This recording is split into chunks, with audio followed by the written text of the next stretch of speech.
Welcome back to the channel, everyone. Today, I want to share with you two profound insights from an elderly Zen master that can completely transform the way you relate to your own restless mind. First, the master teaches us that true stillness doesn't come from fighting our thoughts, but from simply noticing them without judgment. Second, he reveals that anchoring our awareness, whether in the breath, the body, or the present moment, provides a reliable refuge from mental chaos. Have you ever tried to sit quietly, only to find your mind replaying old arguments, anxieties about the future, or trivial to-doers? You resolve to concentrate on meditation, on work, on a prayer, but the more you strain, the faster your thoughts race, like a wild stallion you can't harness. We call this steadying the mind, yet most of us feel it's impossible to achieve. Today's story uncovers why that is, and how, with simple, gentle practices, you can finally experience genuine calm.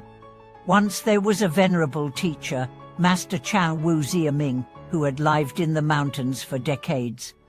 Every time his students gathered for a week of intensive retreat, nearly every hand shot up, "Master, my mind is too restless." One day, a distraught practitioner confessed, "After only 5 minutes, I'm already thinking about breakfast, my errands, my family's troubles. I can't settle. Maybe I'm not meant for this."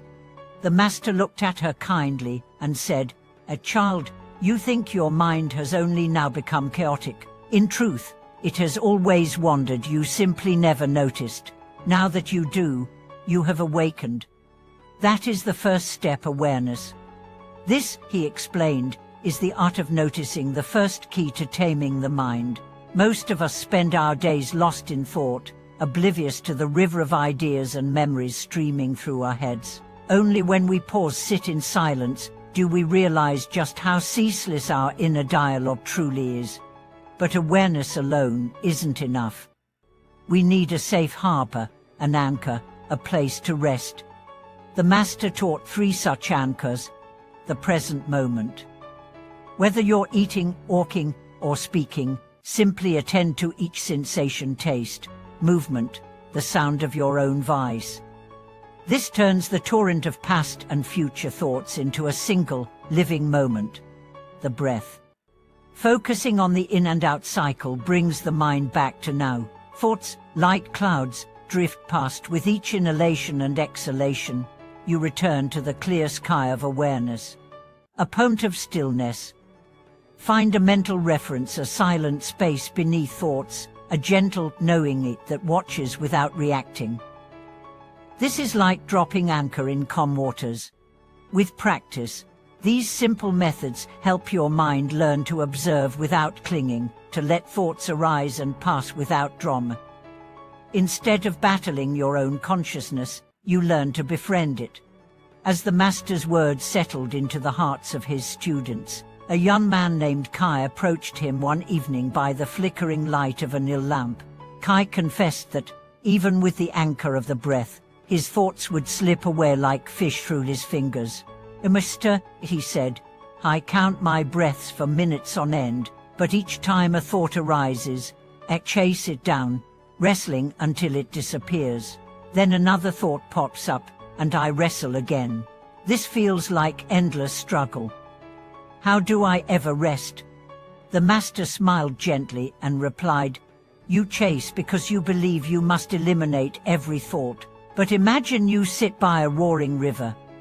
Do you leap into the current as to catch each swirling eddy, or do you step back, feel the earth beneath your feet, and watch the water flow by? You do not need to stop the river, you need only learn to stand on solid ground."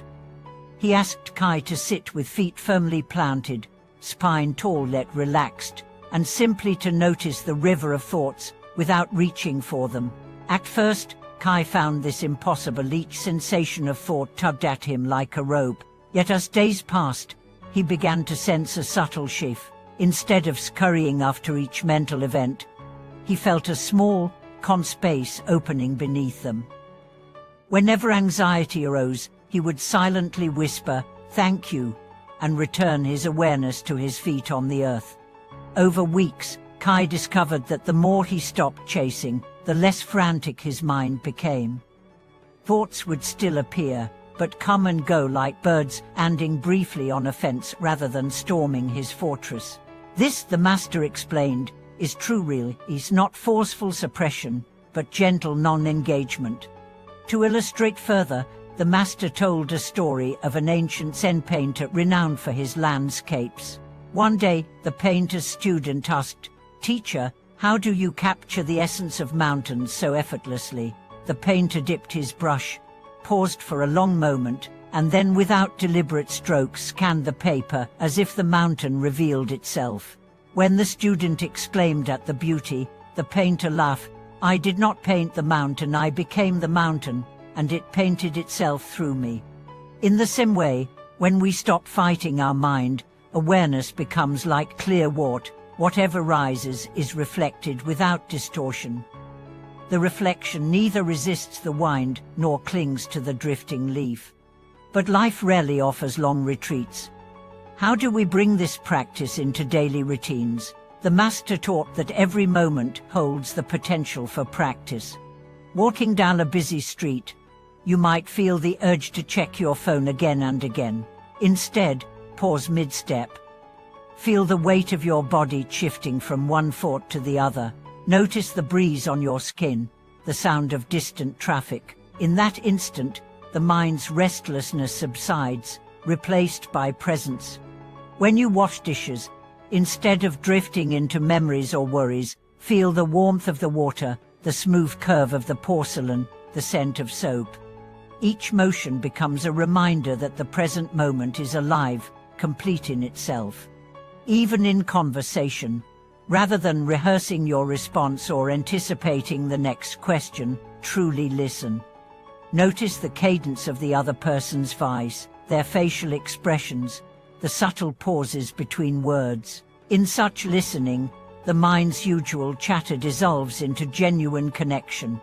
To deepen his students' experience, the master asked them to keep a simple diary, no grand entries, just a single sentence each evening, noting when they'd experienced true stillness, however brief. Over time, the diary revealed pattern. Perhaps it was always in the early dawn, or only when rain tapped on the roof, or after a kind word from a stranger. These insights helped each student discover the unique conditions that most easily opened the door to presence. One student, Eliza, noticed that her mind stilled only when she practiced gratitude. Each night, she wrote, "I am grateful for the scholar's lantern light," or "I am grateful for the cool breeze on my face." With gratitude as an added ingredient, her awareness expanded, embracing the fullness of each moment, rather than merely observing a void. Another student, Paratu, discovered that music opened a gateway. He would play a single flute note, and listening deeply, feel his thoughts subside as though they bowed respectfully before the sound. It taught him that any gentle focus, breath, body, sound, gratitude could serve as an anchor, if only one welcomed it without harsh expectation. Scientific research today confirms what the master taught centuries ago. Regular mindfulness practice actually reshapes the brain's pathways, strengthening regions associated with attention and emotional regulation, while quieting the overactive me center that fuels worry and rumination. Though we may never fully silence every mental flicker, we can learn to hold them with kindness, permitting thoughts to come and go without drama. To integrate this wisdom into our modern lives, we can adopt 3 simple guidelines. Short but frequent pauses. Set an hourly reminder to stop for just 1 minute, no phone, no task. Notice your breath, your body, your surroundings. Anchor diversity. Rotate among different anchors, breath, body, sound, gratitude, so that practice remains fresh and suited to the moment. Gentle curiosity. Whenever frustration arises, I can't quiet my mind. Meet it with a question rather than judgment. What is this frustration exactly? Where in my body do I feel it? Over months of consistent practice, most students found that the gaps between thoughts, the quiet spaces, began to expand.